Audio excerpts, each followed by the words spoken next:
The rain came down in heavy, soaking the streets of Lekki as thunder roared in the distance.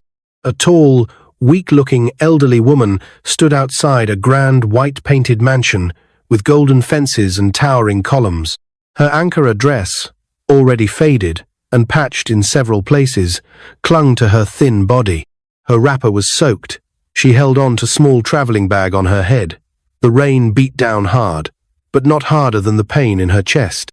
"Maxwell, my son, please," she pleaded, tears blending with the rain. Her voice cracked under the weight of heartbreak. Standing at the doorway was her son, Maxwell Johnson, once the little boy she used to carry to school with worn slippers and a head full of dreams.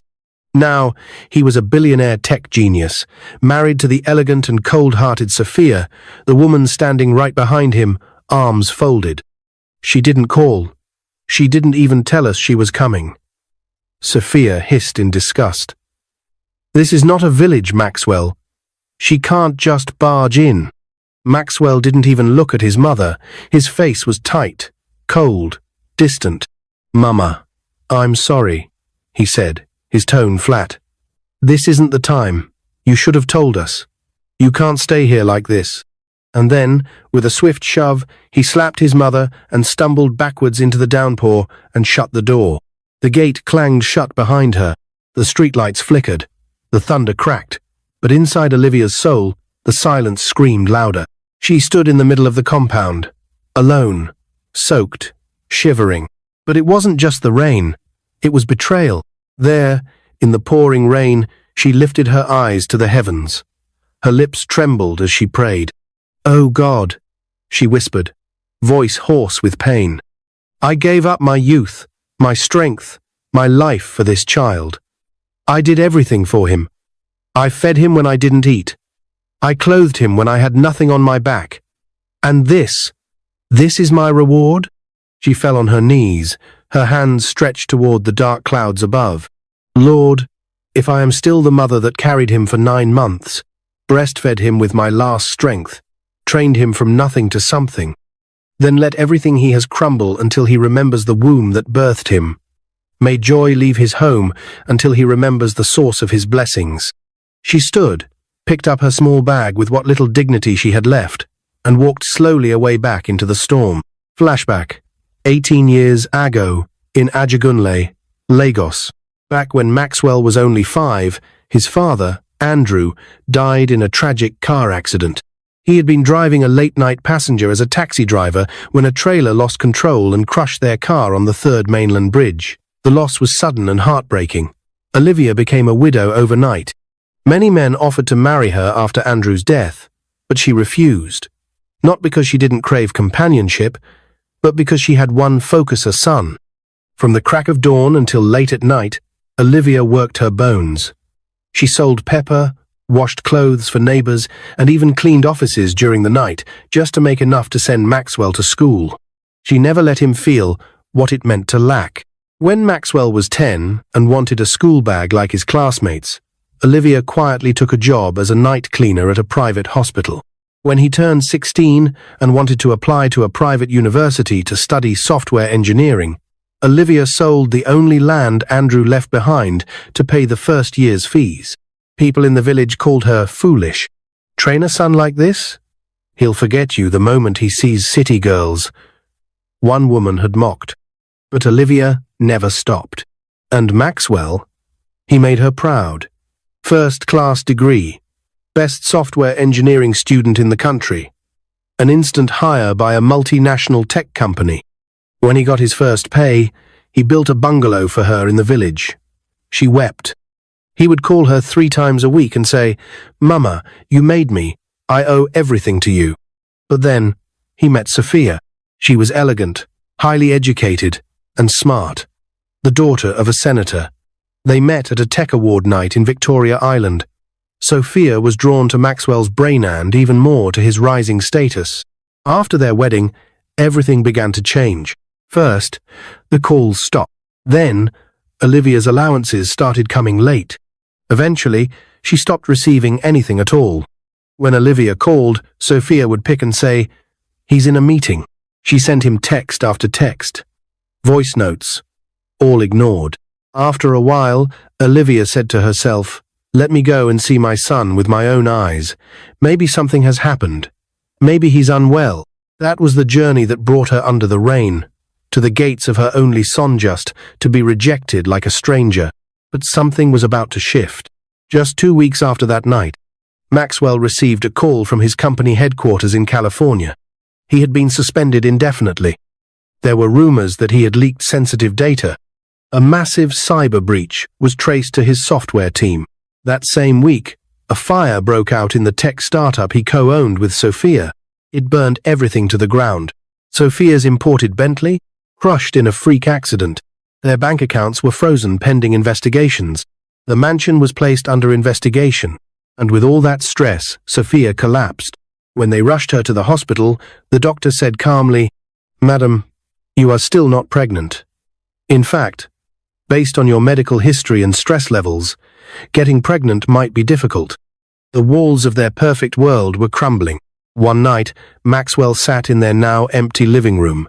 No staff, no electricity, no luxury, just candles and regrets. He looked at Sophia, who was crying silently. "I think I know where all this started," he said. Sophia nodded. "Your mother?" They both cried. "But how do you go back and ask forgiveness from a woman you left under the rain?" Maxwell paced the cracked tile floor of their now nearly empty apartment in Surulere. The once mighty tech billionaire, who had once commanded rooms full of investors and developers with nothing more than his voice and confidence, now barely recognized himself in the dusty mirror leaning against the wall. His face had grown thinner. His designer beard was now unkempt. His eyes carried deep shadows of regret. Sophia sat on the floor nearby, legs folded, a bowl of cold Gary in her hands. She hadn't touched it. Her expensive silk scarf was stained with tears. Her designer handbag, once worth more than an average car, now sat limp in a corner with torn handles. "Maxwell," she finally said, her voice small. "Are we really going to do this?" Maxwell stopped pacing. "Do what?" "Go to the village. Kneel before your mother." Maxwell sighed and looked away. "Do we have another choice?" She didn't respond. He continued. 3 years, Sophia. 3 years of trying. Every doctor says the same thing. Every prophet, every specialist. They all say the same thing. Go and ask for forgiveness. Even that herbalist man you forced us to see said it. Are they all wrong? Sophia lowered her head.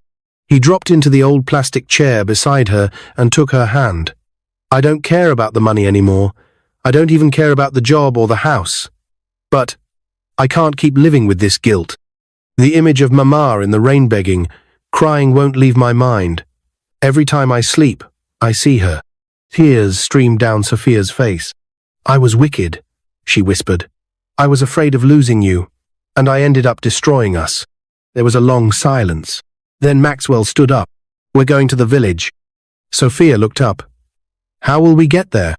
Maxwell paused. Their cars had all been seized. The bank accounts were frozen. The only thing left was a bit of cash in his backup savings.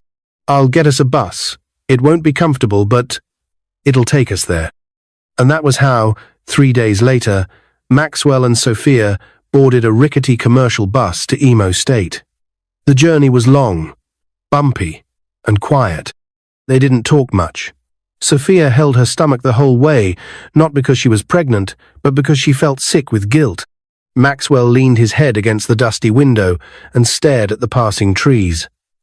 He thought about the times his mother used to walk barefoot just to buy him used textbooks, how she stood for hours selling pepper in the sun so he could go to summer coding boot camps, and how he had repaid her by throwing her into the rain. The guilt made him nauseous. They arrived at the village late in the evening. The bus dropped them by the dusty road, and they walked the rest of the way, Maxwell carrying their only bag, Sophia dragging her feet in worn-out sneakers. When they turned the final corner that led to Olivia's small compound, everything stopped. Children playing with tires on the road paused and stared. Women at the communal borehole gasped. One even whispered, "Is that not the same Maxwell Johnson that built the tech lab in Owerri?" News spread like fire. The billionaire has returned, but he looks like a ghost. Maxwell ignored the whispers. He only had one focus. At the gate of the small cement bungalow sat Olivia, her wrapper tied neatly around her chest, peeling a bowl of groundnuts and humming a hymn. Her grey hair was tied in a loose scarf. Her skin looked older than it should be. She looked up as the gate creaked open and then froze. Maxwell stood there.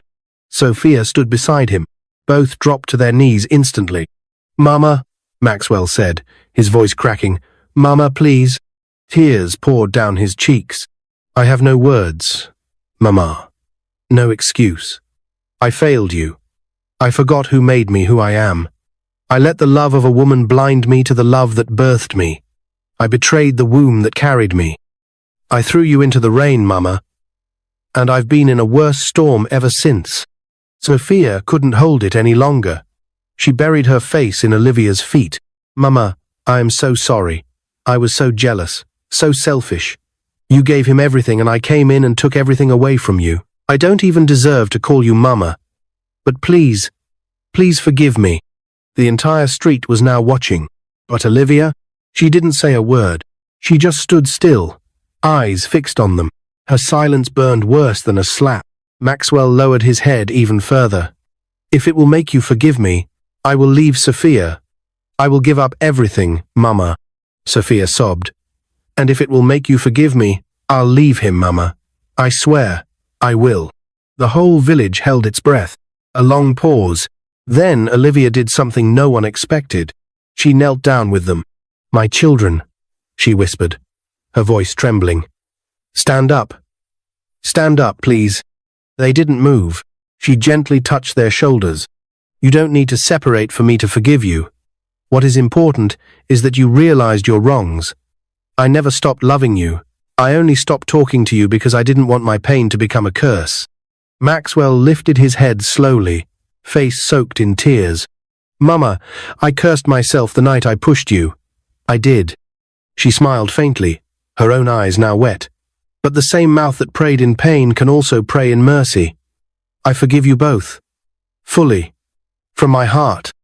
And right there, in the dusty front yard of a humble woman's house, Billionaire Maxwell and his wife Sophia hugged the woman who once gave her life for him and almost lost everything in return. But something was about to change. The very next day, while still in the village, Maxwell received a call from a strange number. "Hello?" A familiar voice came through. "Mr. Maxwell Johnson?" "Yes.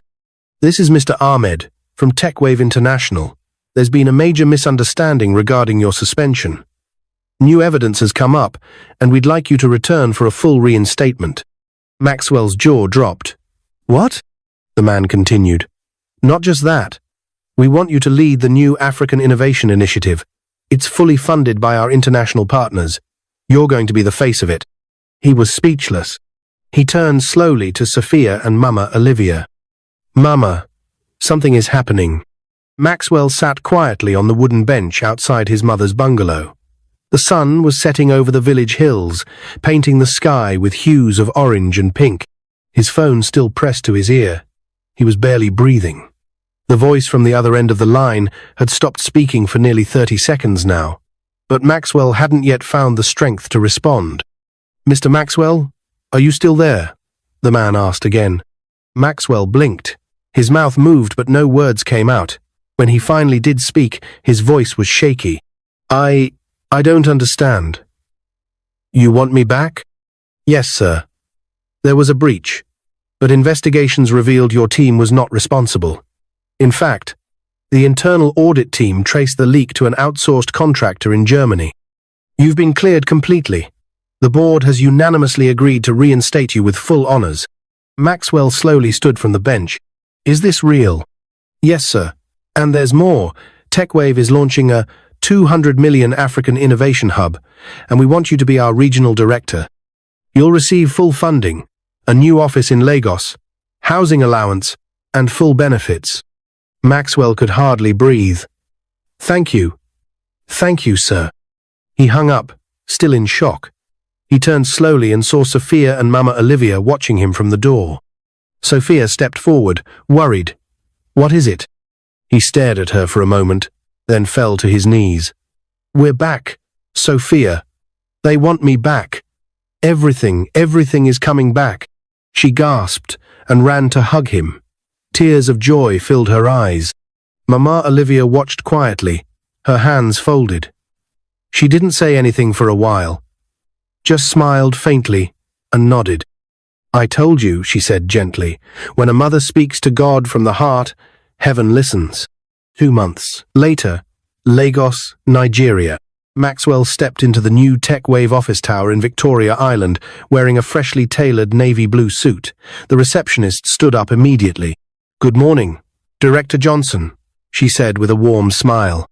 Maxwell nodded politely, still adjusting to the title. He was back, but this time, he was different. No more entitlement, no more pride, no more forgetting where he came from.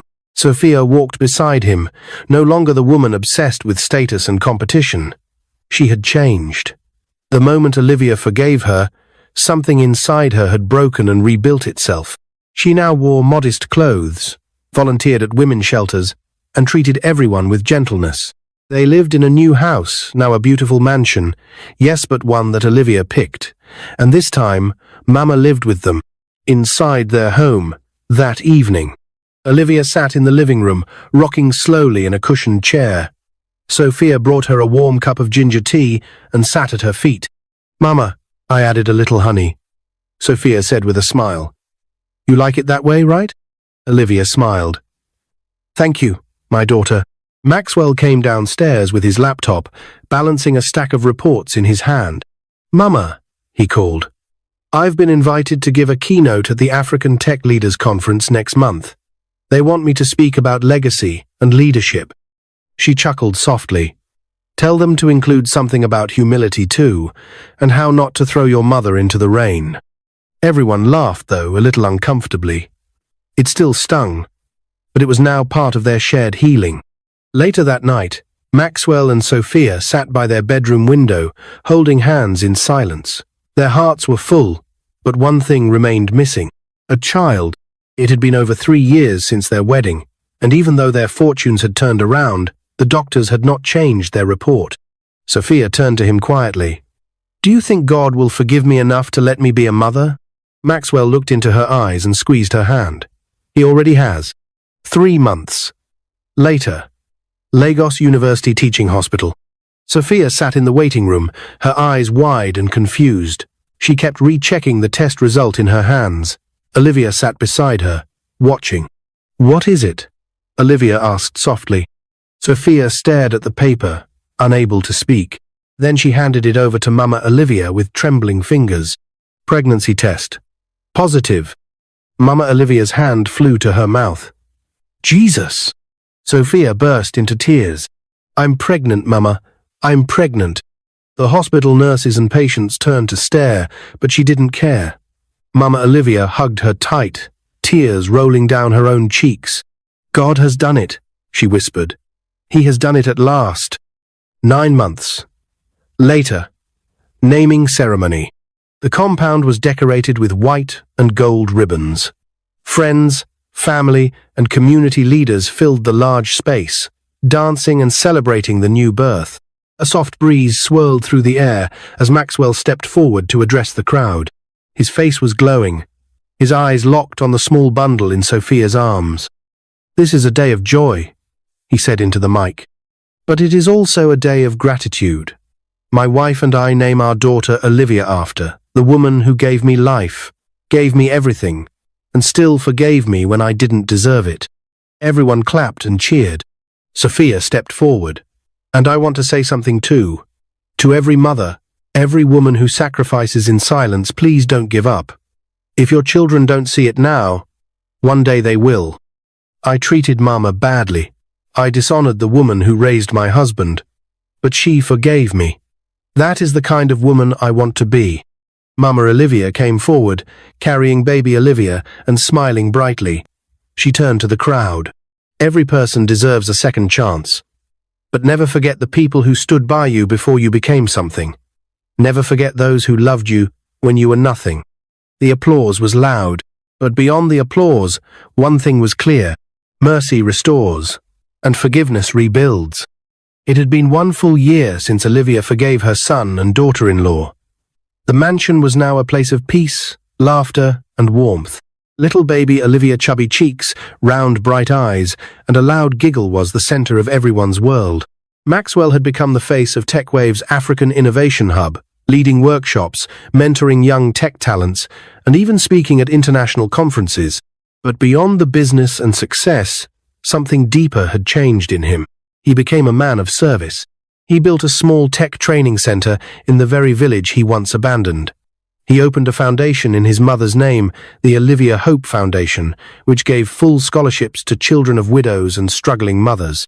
Sophia, on her part, had become a passionate advocate for women who had been rejected by their in-laws. She spent her weekends volunteering and organizing small businesses for underprivileged women. Yet, despite all the good, one final test was about to come. One that would shake the very foundation of all they had learned. One Saturday morning, at the gate, a loud knock echoed through the security gate. Mama Olivia was in the garden, playing with baby Olivia, while Sophia was in the kitchen, making okra soup. Maxwell was upstairs on a Zoom call with an investor. The gateman peeped through the small hole and hesitated. Then he called out, "Madam Olivia, someone is at the gate, and it's urgent." She stood, picked up baby Olivia, and walked toward the front. "Who is it?" she asked. But the moment the gate opened, her eyes widened. There, standing in tattered clothes and bare feet, was a woman with swollen cheeks, dry lips, and a baby wrapped in a dirty towel on her back. Her hair was rough, her eyes red. Her name was Grace. 10 years ago, before Sophia, Grace had been Maxwell's first love in university. They were inseparable, both from humble backgrounds, both hungry for success. But after Maxwell got his first job and began rising, Grace disappeared. Or so he thought. Now here she was. "Mama Olivia," Grace whispered, her voice barely audible. "I'm sorry. I know I shouldn't come, but I had no one else. I heard what happened, and I had to come." Mama Olivia stepped closer, her heart racing. "Grace? Is this really you?" Grace nodded slowly. "I didn't leave, Mama. I was pregnant, but I didn't want to ruin Maxwell's life. I saw how fast he was rising, and her voice broke. "I made the worst decision. I ran." Mama Olivia's knees nearly gave way. She stared at the bundle on Grace's back. "Who is that child?" Tears rolled down Grace's face. "Her name is Mabel. She's Maxwell's daughter." Chaos erupts. That evening, Sophia sat on the living room floor, stunned, while baby Olivia cooed in her bouncer. Maxwell stood speechless, staring at Grace and the quiet girl who looked exactly like him. Mama Olivia sat between them, silent but watchful. "I didn't know," Maxwell finally said. "Grace, you left. I thought you vanished." "I was afraid," Grace replied, her eyes swollen. "I lived in shame for years, and then I heard how you lost everything, and how Mama forgave you. And something told me maybe, just maybe, you deserved the truth. I didn't come to destroy your peace. I needed help. I've been living under the bridge with Mabel. We've been hungry, cold. I tried to be strong, but I failed." Sophia wiped her face and stood up. Everyone turned to her. She walked over to Mabel slowly. The child flinched a little. Sophia knelt down and smiled gently. "Hi, Mabel.